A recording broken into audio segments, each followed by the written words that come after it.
Frisson dans la crypte, c'est quoi la nature de ce frisson? Moi, je suis croyant, je ne suis pas pratiquant. Moi, j'essaye de pratiquer tous les jours, j'essaye de faire le bien tous les jours. Mais comme je me retrouve en dessous, il y a un tel silence, telle quiétude. Il y a une prouesse architecturale. Je me dis, il y a ces gens qui ont travaillé pendant des années. Cette volonté de sacrifier du temps, parce que ils étaient payés, il y avait de l'argent, il y avait un système économique. Mais voilà, ça me fascine.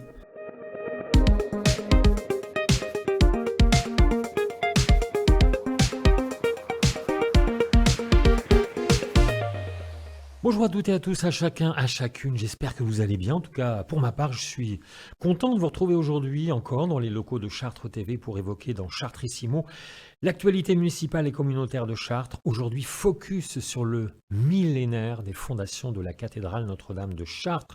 Ce n'est pas qu'un événement religieux, c'en est un. Et pas que, je connais plus d'un Chartrain, agnostique ou athée pour qui Chartres est inséparable de son vaisseau de pierre. Ce n'est pas vous, Jean-Pierre Gorge, qui allez me dire le contraire, bien sûr.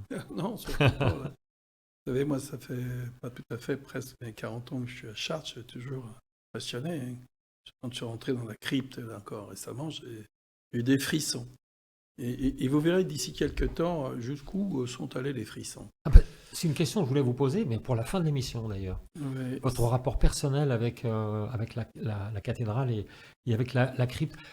Vous qui aimez l'histoire, l'archéologie, c'est un peu la préhistoire finalement de la cathédrale, la crypte, non? Non, parce que la crypte, on pense que l'archéologie en général, bon, on fouille dans le sol, et là, en fait, vous savez qu'autour, il y a du remblai. Vous avez compris?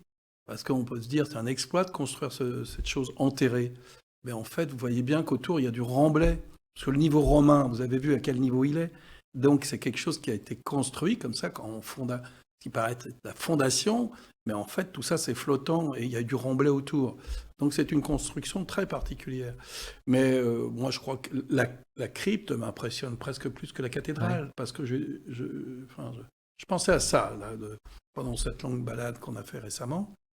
Quand vous avez ça en dessous, c'est facile de construire au-dessus, parce que c'est solide.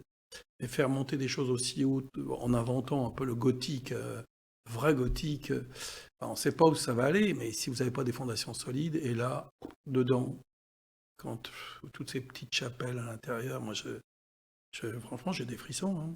Donc voilà. Et, vous voyez, ça c'est notre histoire, c'est notre culture, donc il faut défendre tout ça. Ouais. Et Vous là, aimez il y a regarder justement... devant, mais Comment? vous aimez aussi avoir les yeux fixés sur la vieille histoire de Chartres. Il faut une continuité finalement à travers les siècles. Bah oui, parce que quand même, bon là, vous voyez qu'on a du romain à Saint-Martin-de-Val, on a du romain, c'est 1er, 2e siècle, devant la cathédrale. On va essayer de voir ce qu'il y a réellement, hein, parce que bon, on voudrait revenir à ce niveau-là, mais on va faire des fouilles, on va voir vraiment où on est. C'est l'histoire de la ville, et ça a organisé la ville. La période romaine a organisé la ville. La ville romaine était plus grande que la vieille ville, là. Donc tout ça, on peut pas faire une table rase de tout ça. Alors, il y a des gens, j'ai entendu un imbécile, mais je ne comprends pas qu'on le laisse à la télévision. C'est M. Apathy qui disait que s'il était président de la République, il rase le château de Versailles.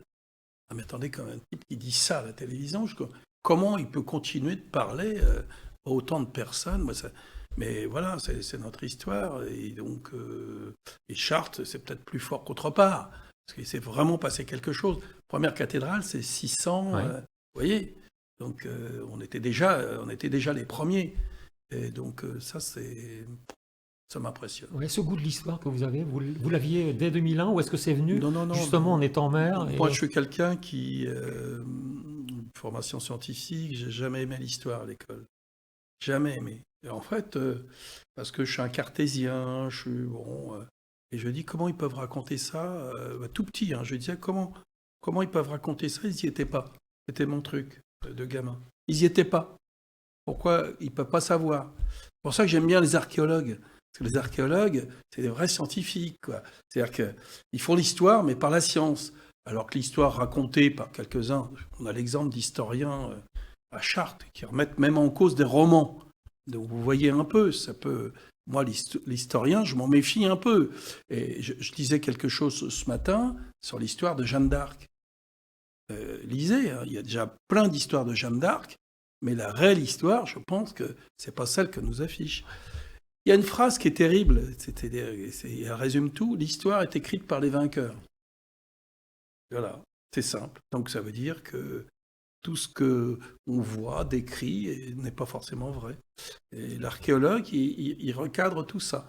Hein. J'en reviens à la cathédrale, parce que la crypte, c'est aussi l'évêque Fulbert, évidemment, et la fameuse école de Chartres qui a rayonné sur tout l'Occident pendant plus d'un siècle.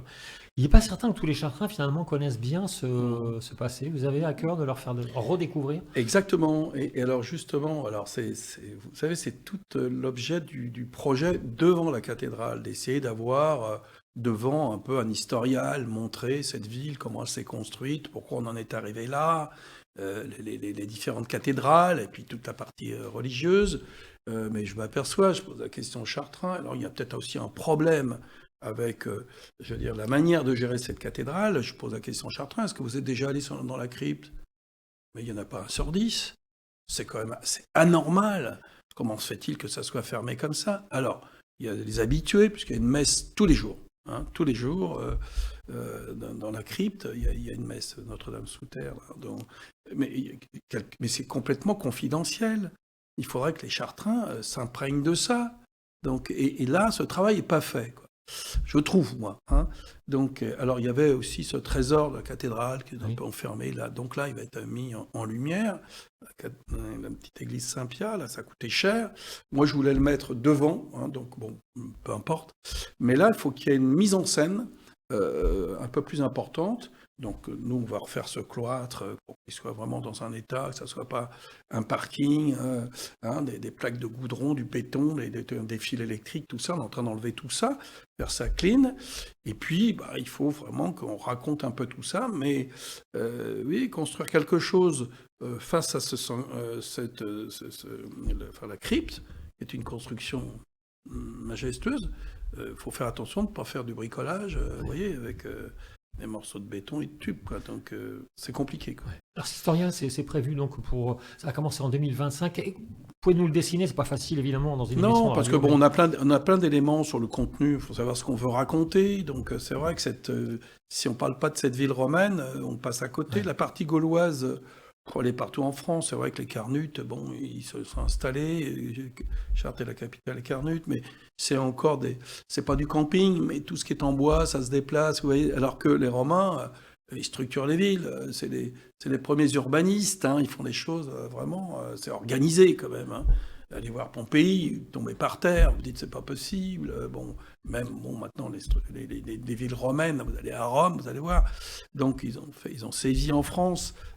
Tant mieux, parce que je trouve que ils ont apporté beaucoup de choses, mais il faut essayer de raconter tout ça, quoi, et parce qu'il y a toutes les époques. Alors après, il se passe une histoire intéressante. Bon, Mathias, mon directeur de l'archéologie, en parlait mieux que moi, mais c'est tout ce qui j'arrive jamais à trouver la terminologie, mais oui, toute la période mérovingienne, carolingienne, là, entre je dirais, le Moyen-Âge et puis la période romaine, là, il y a une cathédrale ici, c'est le 6e. Vous voyez, Saint-Martin-en-Val, vous avez une crypte semi-enterrée, 5e, 6e siècle, donc il y a des choses, tout ça, c'est intéressant. Comment ça s'est passé? On a l'impression que ça s'est éteint au 1er, 2e siècle. Bon, là-bas, vous avez la ville qui est romaine, et puis c'est structuré. Puis après, il n'y a plus rien. Non, il s'est passé des choses. Et là, en creusant, on en retrouve. Hein, vous voyez. Donc, alors, on ne va pas tout enlever pour tout savoir, mais on s'aperçoit que cette ville... Alors, moi, la question que je me pose, surtout... c'est pourquoi cet endroit géographique, alors j'ai une réponse quand même géographique, pourquoi à cet endroit-là, ça se développe. Vous voyez ? Pourquoi ça se développe à Chartres, à une époque, parce que, si vous voulez, avant le Xe siècle, au nord de la Loire, c'est la ville la plus grande, hein, la petite agglomération la plus grande. Donc ça a une histoire un peu plus importante que Lutèce, quoi. Donc, alors pourquoi, à votre avis ? Alors, je ne sais pas, on parle d'origine un peu celtique aussi. Oui, mais les Celtes, mais pourquoi ils se mettent ici ? Mais pourquoi ils se mettent ici ? Pourquoi ça s'installe ? L'aspect tellurique, alors je sais que c'est oui, pas ça très, c'est pour ceux qui veulent, les magnétiseurs, les pendules. Non, mais je veux dire un truc, on est dans l'endroit pratiquement le plus sec de France. il tombe 575 mm d'eau à Chartres par an. À Nice, il en tombe plus de 650. Vous voyez? Mais nous, c'est arrosé régulièrement. Et si vous devenez sédentaire, si vous faites des cultures, ben, votre jardin, il est bien arrosé, quoi. C'est-à-dire que c'est plus facile. Vous avez la rivière, vous avez un climat qui est assez doux, mais c'est arrosé régulièrement. Et la Beauce, où il n'y a jamais eu d'arbres, parce que les gens pensent qu'il y a eu des arbres en Beauce, le terrain calcaire ne le permet pas, et en fait, c'est un grand jardin. Et qui est encore là. 2000 ans après, il est toujours là, il a toujours existé. Donc, vous voyez, je pense que c'est plutôt le climat qui affecte les gens, avec une géographie sympa, plate, c'est plus facile, et la rivière, donc voilà, et là on s'installe. Il vous reste à écrire une Moi, thèse. non, mais moi c'est ce que je développe, parce que j'ai été surpris de Ouais. le village le plus sec de France, il est sur la circonscription, ça doit être Bréchamp, ou Croisy, là où tombe le moins d'eau en France. Alors que les gens ils se plaignent, ils disent il tombe beaucoup d'eau. Non, c'est régulièrement. Voilà. J'aime bien cette expression. Chez nous, il fait beau plusieurs fois par jour.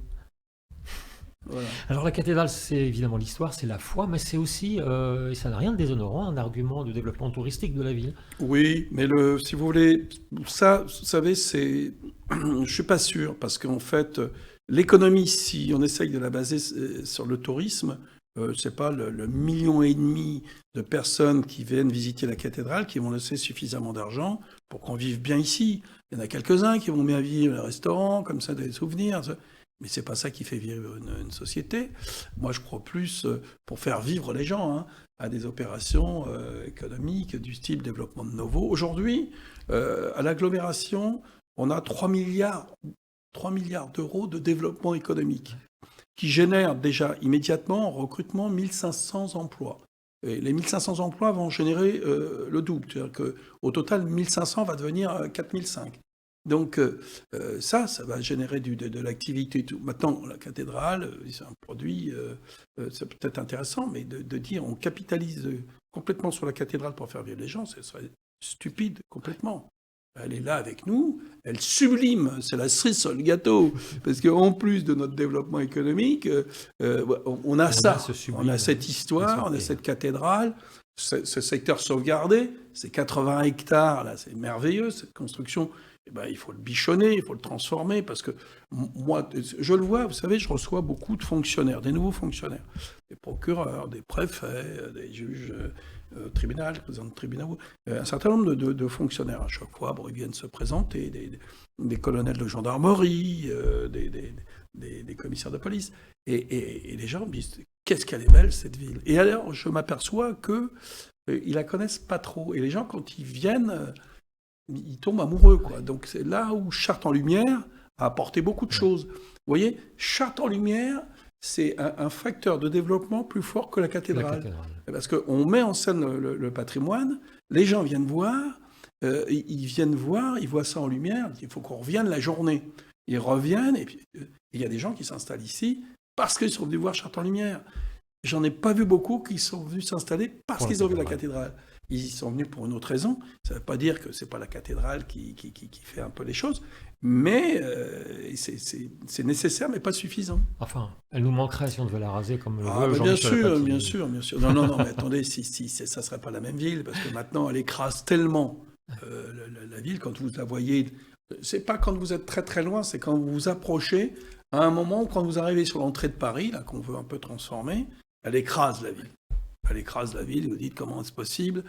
Tout le monde pensait que l'hôtel des Postes, vous savez, ces Chinois qui arrivent, qui descendent du car, qui regardent l'hôtel des Postes, la cathédrale, ils tapent sur les épaules, non, de l'autre côté. Oh et non, mais c'est terrible, parce que de venir aussi loin, de penser que c'est l'hôtel des Postes qui est la cathédrale. Il nous reste une petite minute, parlons frisson. Vous avez éveillé ma curiosité. Mais j'ai toujours des frissons. Bah oui, le frisson dans la crypte, c'est quoi la nature de ce frisson? Moi, je suis croyant, je ne suis pas pratiquant. Moi, j'essaye de pratiquer tous les jours, j'essaye de faire le bien tous les jours. Mais comme je me retrouve en dessous, il y a un tel silence, telle quiétude, il y a une prouesse architecturale. Je me dis qu'il y a ces gens qui ont travaillé pendant des années, cette volonté de sacrifier du temps, parce qu'ils étaient payés, il y avait de l'argent, il y avait un système économique. Mais voilà, ça me fascine. Ça me fascine. Et c'est le côté aussi souterrain, quoi. Vous voyez, parce que pour se recueillir, je trouve que c'est assez fort comme ça. Je me sens plus reposé quand je suis dans la crypte que dans la cathédrale. Ouais. Voilà. Bon, c'est comme ça, c'est mon effet à moi. Mais quand vous rentrez dedans, moi, ça me l'a fait encore samedi. Là, je me dis, c'est pas possible. Et d'ailleurs, je me dis, quand je vais dans la cathédrale, je fais le tour. Alors, de temps en temps, je le fais. J'ai tendance à faire un tour aiguille d'une montre. Bon, peut-être que trigonométrique, ça serait peut-être meilleur, mais faire le tour dans la crypte, alors après, il y a peut-être un sens, je sais pas moi, par où on rentre, mais c'est apaisant, c'est merveilleux. Et c'est pas bien connu. Donc, alors, le problème, il faut attendre 1000 ans pour faire la publicité. Je trouve qu'après ce millénaire de Fulbert et cette crypte, il faut que ça devienne quelque chose qui soit plus connu. Il y a beaucoup d'endroits moins impressionnants que ça dans le monde qui sont visités. Attendez, je crois qu'on ne sait pas capitaliser là-dessus. Alors, je me suis dit qu'il y a peut-être une volonté de quelques-uns de cacher les choses. De quelques-uns ? Oui, peut-être les gens ne souhaitent pas que ça soit comme ça, peut-être à la portée de tout le monde. Il y a toujours cette notion-là, vous savez, ça appartient à quelques-uns, parce que les chrétiens devraient ouvrir un peu plus tout ça, quoi, pour s'ils veulent, entre guillemets, recruter, amener des gens.